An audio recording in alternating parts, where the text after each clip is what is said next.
Welcome to the Sheffield Sunday as-bill season meeting.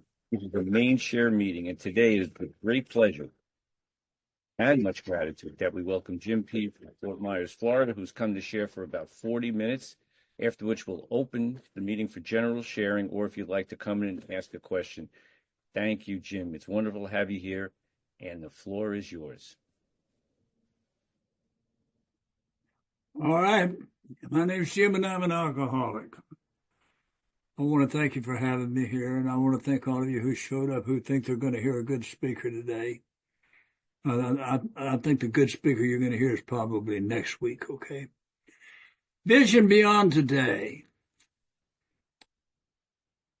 And I've got some serious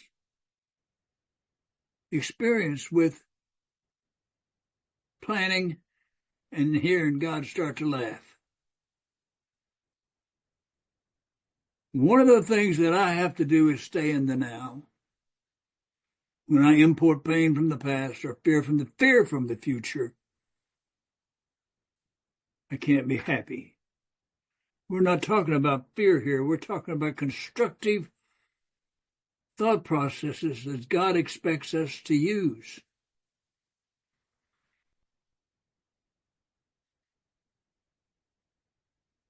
And it says, as individuals and a fellowship, we shall surely suffer if we cast the whole job of planning for tomorrow onto a fatuous idea of providence. These 12 steps of recovery give me the ability to deal with life on life's terms now, today. You see, I wanted to be a preacher. God laughed and sent me to Vietnam 3 times after I had a cup of coffee with the lady that did that for me. And the thing is, in step 10, when we're talking about continue to take personal inventory, when we're wrong, promptly admitted it. That incorporates step 7 into our daily lives. Step 7 says, humbly ask him to remove our shortcomings. What are we talking about? We're talking about our relationship with God. See, Yogi Berra said, when you come to a fork, take it. There's only 2 choices for us. It's self-will or God's will. And when I'm talking to, and the big book, I think it's number 77, says that our real purpose, and we talk about our primary purpose in the readings, the preamble, is our primary purpose is to stay sober, help other alcoholics to achieve. But our real purpose is to make ourselves fit for maximum service to God and those around us. God won't use a dusty tool, and he can't use a rusty tool. But he needs a tool. And so if I'm going to start to make to plan how I want my life to go, I'm going to develop some expectations. But I've got to remember that it's God's will. I'm just a tool that God uses. And when I talk to God, I go, God, guide my decisions as I go through this day. Direct my thoughts, words, and actions that I might be more honest, pure, unselfish, patient, kind, tolerant, loving, and humble than I've ever been in the past. That's part of my prayer. It's a long prayer. So when I'm talking about what do I need to do, if I'm going to go on a cruise or if I'm going to take a trip, there's some planning that's got to go into that.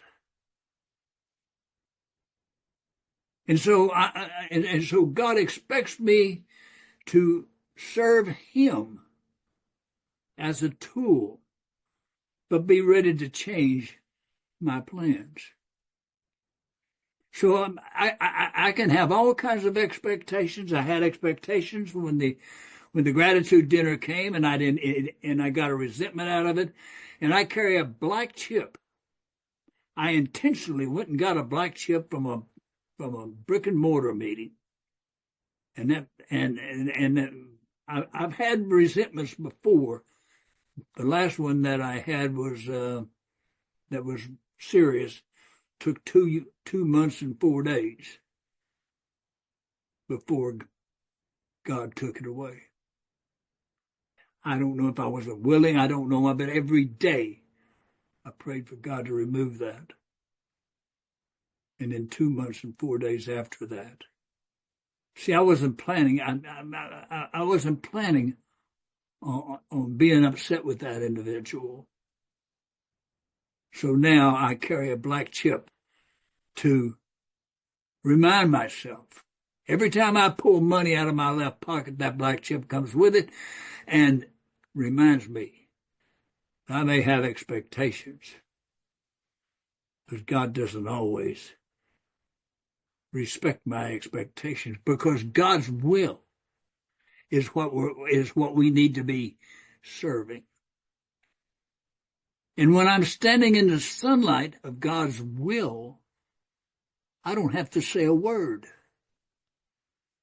But whenever self-will manifests, I'll start running my mouth about why I'm doing this and why I'm doing that, and you blah, blah, blah, blah. I'm planning on this, I'm planning on that.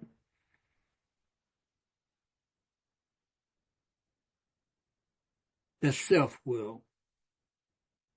And step 10 says, continue to take personal inventory. When we're wrong, promptly admitted it. Admitted it to who? To who? Humbly ask him to remove our shortcomings. Oh, ask him to remove our shortcomings. Because when we're wrong and we promptly admit it, that's a shortcoming. So who do I have to admit it to? God. And I go, when I find out that I've activated self-will, I come back to that fork and go, God, please forgive me. So I can plan. And I should plan. There are activities that need to be engaged in to make things happen.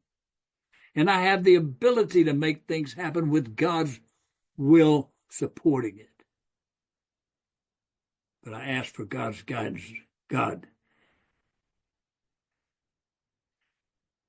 guide my decisions as I go through this day, so that my will is waiting for God's will. And I really, I've got an operation Thursday for some melanoma cancer that on my back, and that's got a time and a date, and that has to be recognized and put into a schedule. Dentist tomorrow at 2:00. That's got to be part of it. But today, when I woke up, this was the only thing that I've got two things to speak here. And at 10:00, I go to a Bible study. And at one time, you couldn't have got me in a Bible study because I had no relationship with God. I was an atheist who could prove that God didn't exist, because in my adult life, I had never had a single prayer answered. And if there was a God, at least one of those foxhole prayers should have warranted some kind of attention. And none of them ever did, so God didn't exist. See, what I say here today is not going to change what you believe. What you read today is not going to change what you believe, whether it's the good book or the big book. But what you see will change what you believe. And that's not, and there's an anecdote for that. In the Old Testament, I'm going to talk about that for a minute because it's a perfect example of what we deal with. King Nebuchadnezzar had a kingdom where idols were worshipped, and Shadrach, Meshach, and Abednego were messengers, were servants of God, and they talked about God a lot, and Nebuchadnezzar kept telling them, shut up about this God thing. Shut up. And finally he got tired, he threw them in the furnace, right?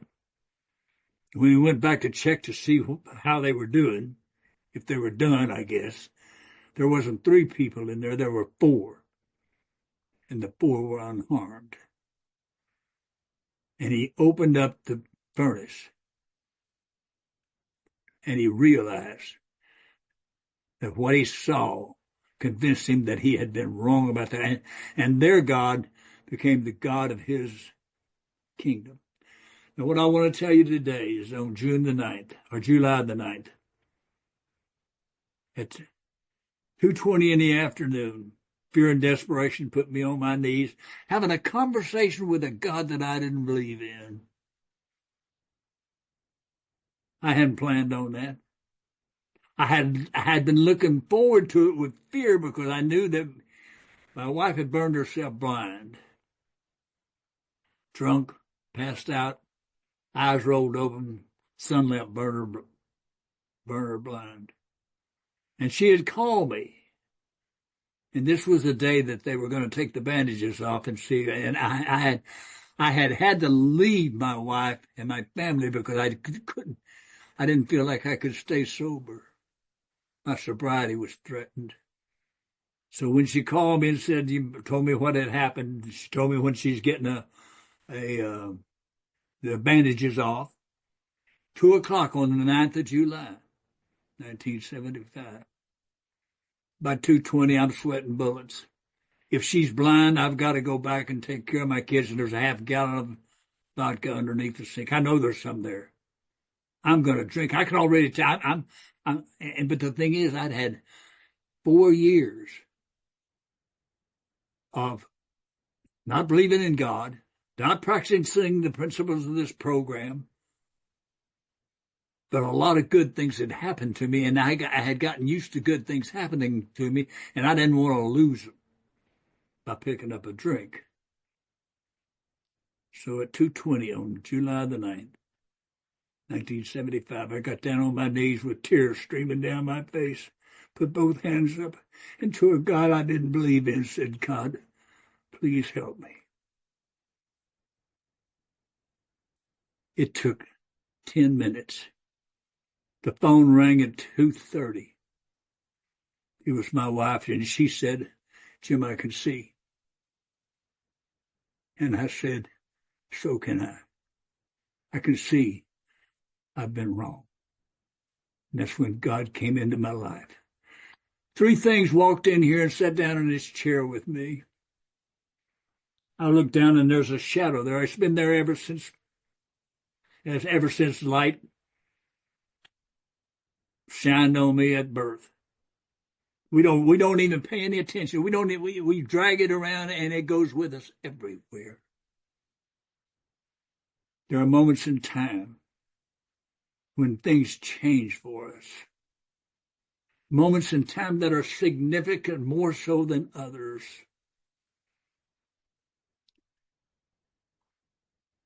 In a moment in time, I had a cup of coffee with a lady on a train. I wound up with 4 children, 3 trips to Vietnam, and my face in this Hollywood Squares gallery as a result of that cup of coffee. In a moment in time, an umpire called a pitch a ball that my daughter was through, and I got a grandson out of that. But the most significant moment in time was the day that somebody handed me a drink of alcohol. And before it had hit my stomach, I had no idea that my whole world was about to change. That the rest of my life I would be afflicted with a thing called alcoholism because I liked what it did for it, the change it did in me. I hadn't planned on that. I had never had a drink of alcohol. I don't even think I smoked cigarettes. I don't think I even enjoyed the companionship of a woman in a bed at that point. I was just short of my 19th birthday, my first drink.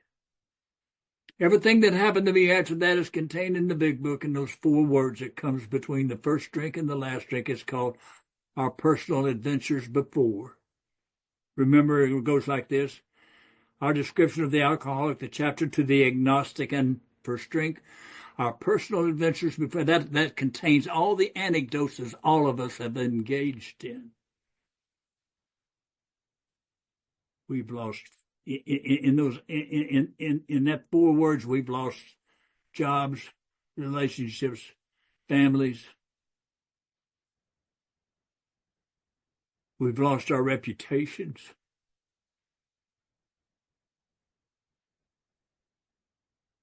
And then there's our last drink. And it really gets good, because I've been here since July the 25th, 1971. And all that time is captured in one word: after. You know, you've heard the expression, and that's true here in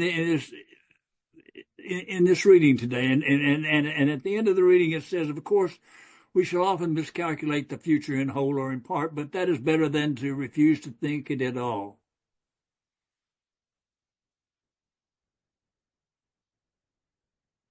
And the thing is, anytime I say a prayer to God, I develop an expectation. I expect God to answer that prayer. That's part of the future. That's part of the construction of things that I expect to happen. God doesn't have to do it.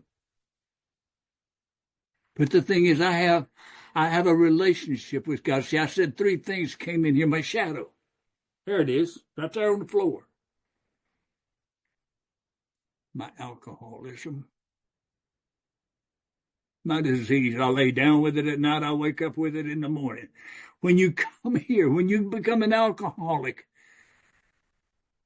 no matter how long since your last drink, you don't get tenure. You don't get immunity, and you don't graduate.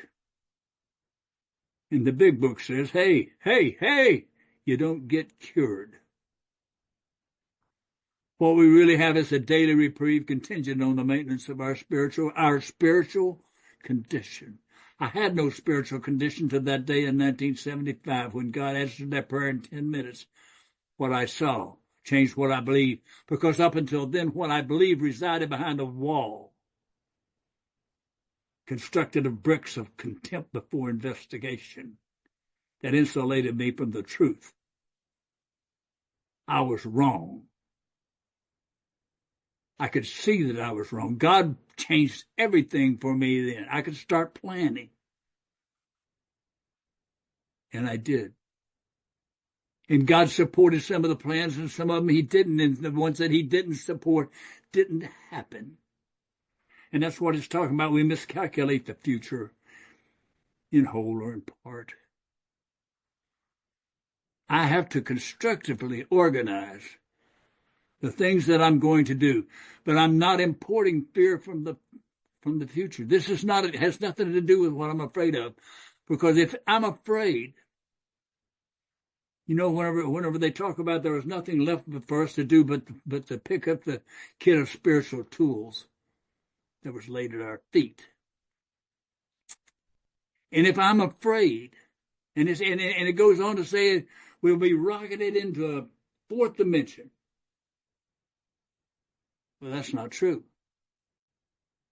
If you're afraid, you're never going to be rocketed into the 4th dimension, because fear says I don't trust God.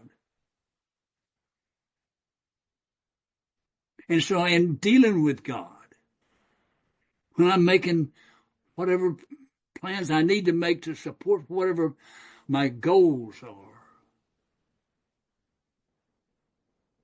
I'm going to need God's help.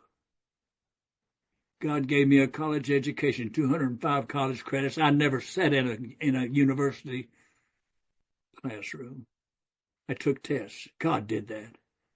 I became one of the top combat system engineers. This man who had been drunk, who'd been dragged, the Navy dragged through 29 countries, and I got drunk in 27 of them, and couldn't or wouldn't find my way back to the ship, because if I had alcohol, money, and a woman, I'm happy right where I'm at, and I don't care about the war.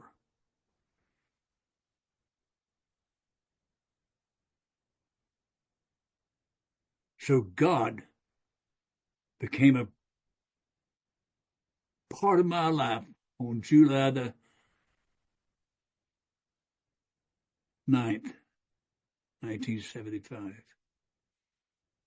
I became a sports official.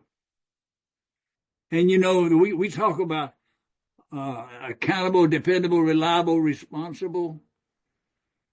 Become a sports official. Those are the four things that sports officials have to have, or they won't be working. But the thing was, my spiritual life didn't start to grow until God brought me to Florida. He got me involved in the program here.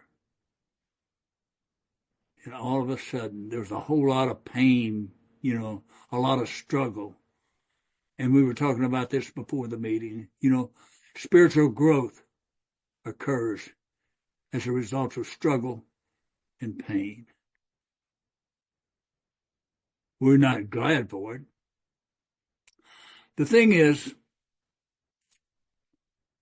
I planned on going to the grave with a couple of things that I was afraid to let anybody know about. I planned on that.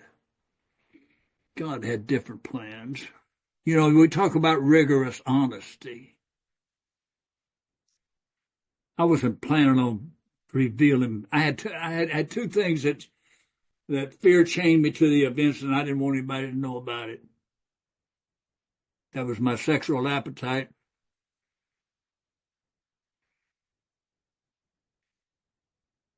and the fact that I had killed someone. So I'm sitting in an open meeting one night, a discussion meeting, right? I hadn't said, I've got a sponsor. The man who 12-stepped me waited months. He encouraged me to get a sponsor, and I burned up all day. He got tired of listening. And he said, one day, he said, I'll tell you what, Jim, I'll be your temporary sponsor until you find a sponsor. Johnny Johnson died 42 years later, still my temporary sponsor. And today my third sponsor is coming to town. He's out of Virginia Beach, Virginia. When Johnny Johnson died, I went a month without a sponsor, and I wound up asking a Navy SEAL I had been at his first meeting in 75. I wound up asking him. My life was blowing up, and I had nobody that I could call. I had spent 3 years. I knew Johnny was at 90 was going to die eventually, and when he did die, I had spent 3 years trying to find somebody that I could communicate with, and every time there was something. I had 38 years of sobriety, and I was talking to this one guy about, I think I need a sponsor. And you know what he said? He said, I don't work with newcomers anymore. And I thought, well, this is probably not going to work out. I never told him I had 38 years.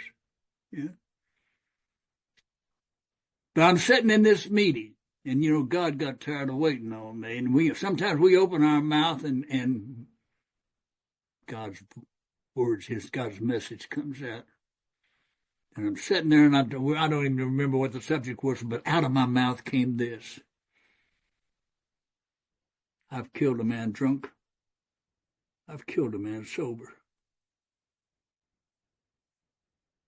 Done everything in sex except a deep knee bend over a fire hydrant. I've done men, women, beasts of the field. I've never touched a child. And I went, oh my God. What did I just do? What I just did was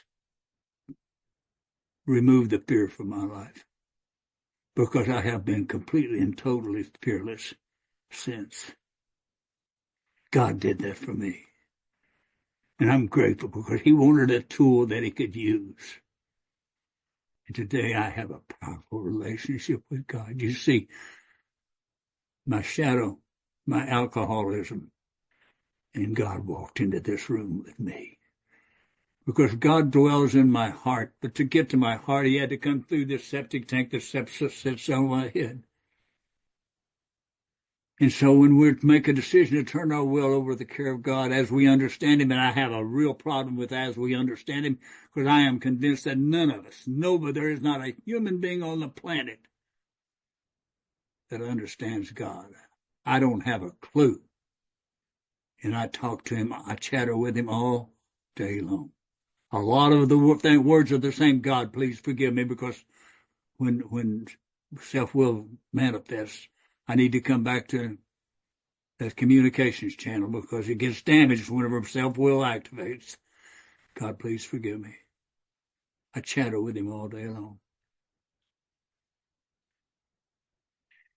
So when the fear went away, all of a sudden, I could share with people. I could share with sponsees. I could share with the sponsor. And so I called up Johnny and said, Johnny, well, I called him up today. I was on my knees and talking to God and told him what I did. He said, it's about time. Hallelujah. Get up and act like you mean it. But I called him one day and said, Johnny, hey, I've got something I need to talk to you about. You see, I know that God carried me through the day when my sister was murdered. Her husband killed her and then shot himself. I know that God carried me through the day when my daughter was raped. I know God carried me through the day when I found out that my goddaughter, 6 to 9 years old, was sexually molested by the man that I picked her up from every Friday. And she spent the weekend with me, and she would get out of his car into my car and sit there and not say a word and wait for me and him to finish talking. But at 17 years old, she finally broke down. And she had the courage to call and report it. And they recorded a conversation between the two of them, and he went to prison. God did that.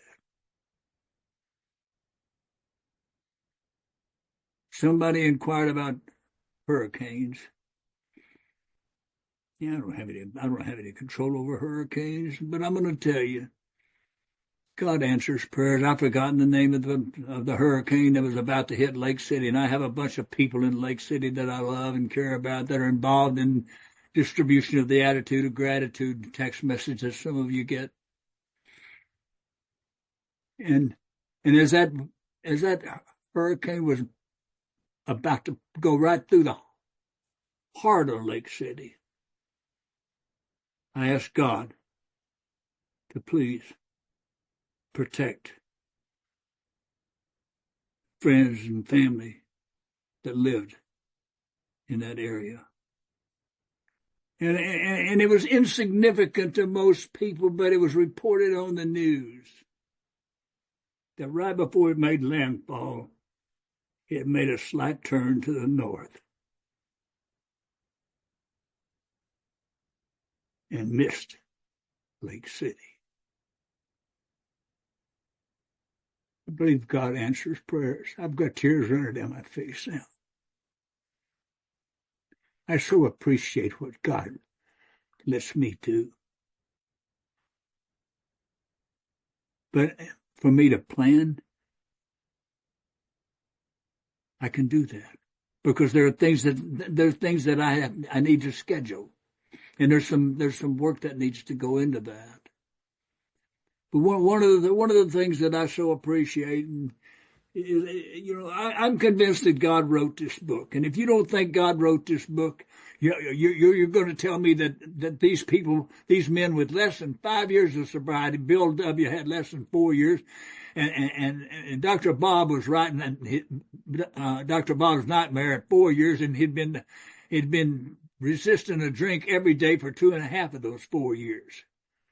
You're telling me that those individuals wrote this book that solved a problem that had existed since man first crushed grapes. That those men with less than 5 years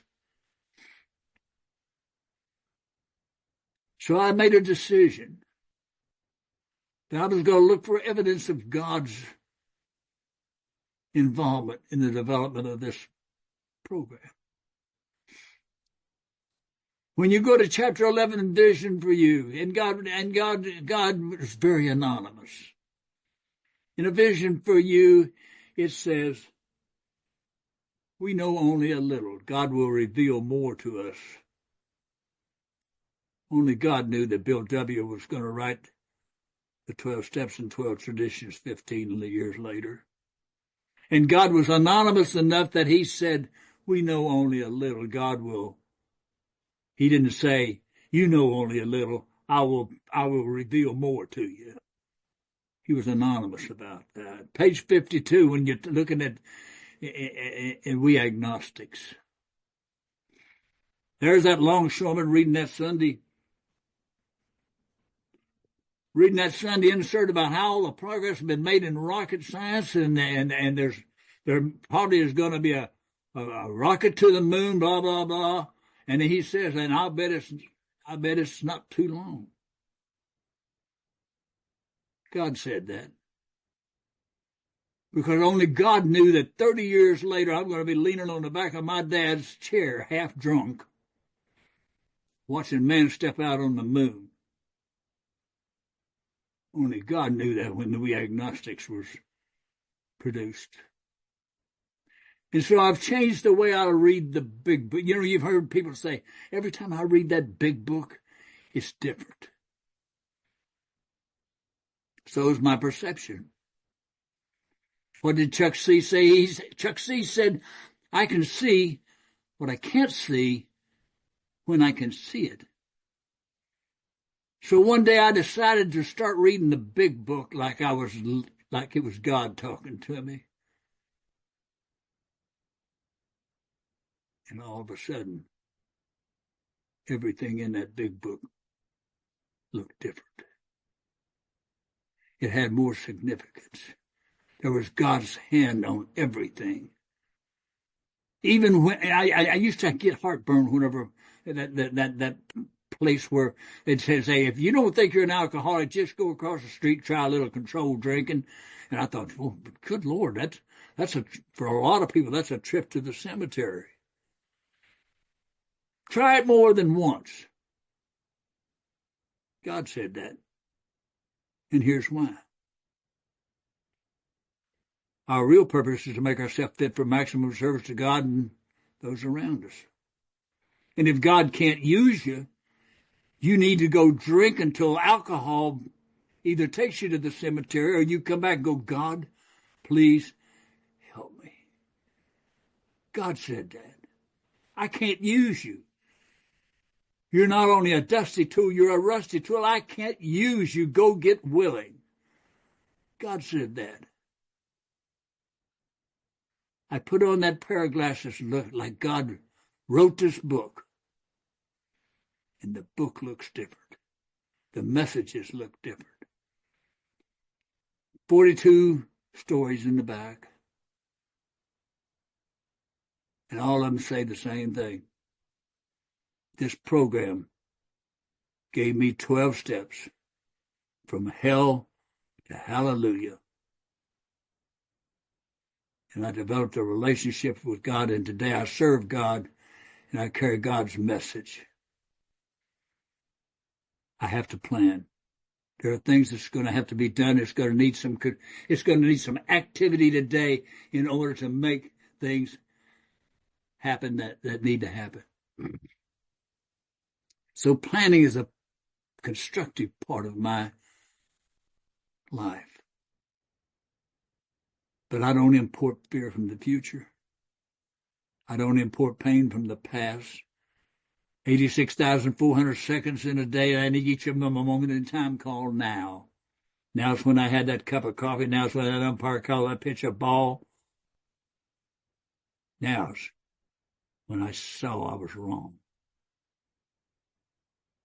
And it changed. God fixed everything in my life.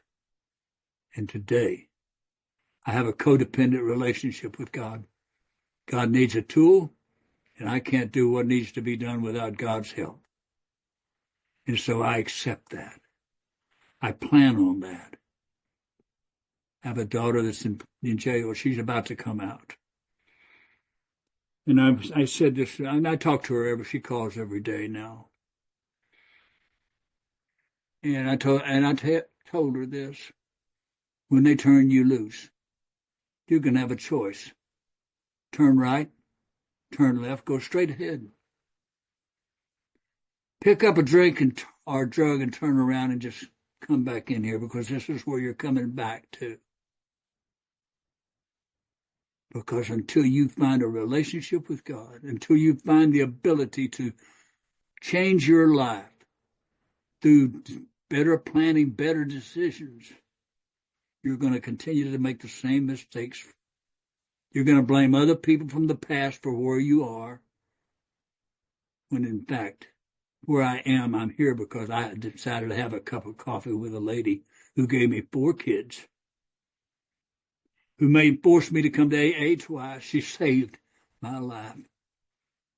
She wasn't who she said she was. She was a bigamist. She was a hooker that was looking to hide from her pimp, who she'd put in jail. And he had gotten out, and he had told her, "I'm coming to get you." And she knew that he meant, "I'm coming. You either going to go back to work for me, or I'll kill you." Changed her name, birth certificate, driver's license, and everything, and then asked me to have a cup of coffee. Then I found out she's having an affair with my brother. I was one sick puppy, because any one of those I would have left. But I didn't want my father to know how stupid I was, so I wasn't about to say anything about it, and I lived in it and used that as an excuse to drink for the next 13 years. Today, I'm grateful for those 4 children. I'm going to go into a Bible study with my son. He's a doctor and lives in Austin, works in San Antonio.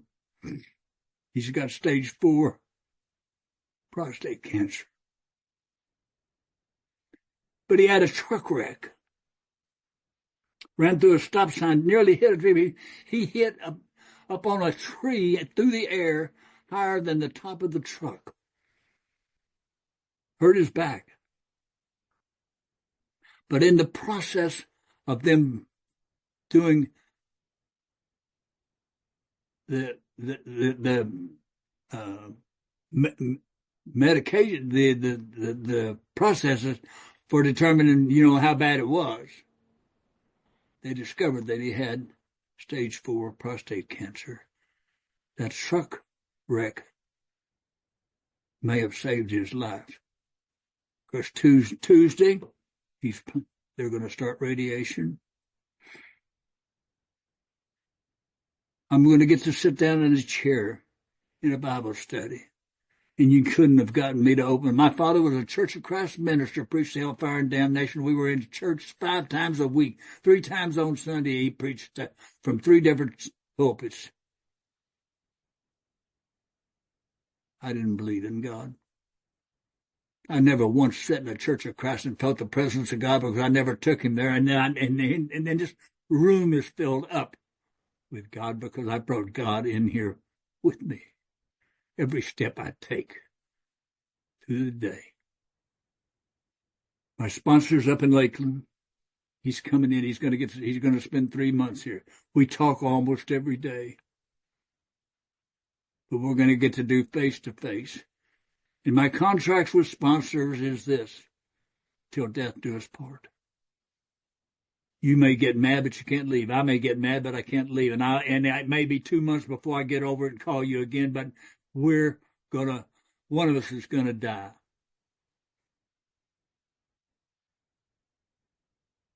And Bruce went right to the death's door, to the point that I got wise counsel, Stephen Todd, who produces the Daily Ponderables, and sends it to 44,000 subscribers at 5:31 Eastern Time every day. He had kidney failure, went on kidney dialysis, and they told him, "You're going to need a kidney, but you're going to have to find somebody to donate." He said, I've got 44,000. They said, please don't do that. We can't handle that.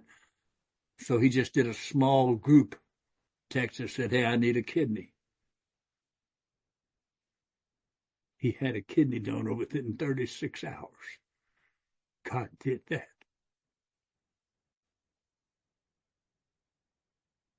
When I look at what God does in my life, when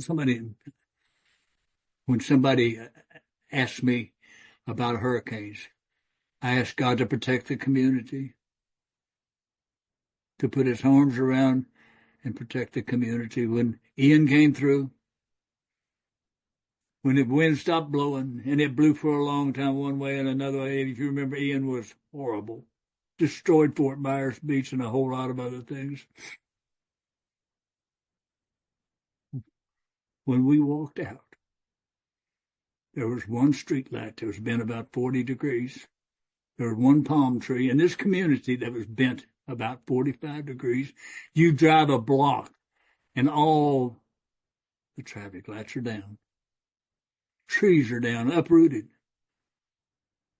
There's roof and tile everywhere. We didn't lose a tile. We didn't break a window, nothing. God answered that prayer. And so I have this confidence in God and this trust in God. Trust God, clean house, help others. Plan. God will let you know if your plans don't meet his will. But we do need to plan. And I think that was when I should stop. Is that right? Or is that 5 minutes? All right. That's my story, and I'm sticking to it. I've been here a long time, and I've been telling the same story for a long time. I will get through this day with God's help. Thank you all.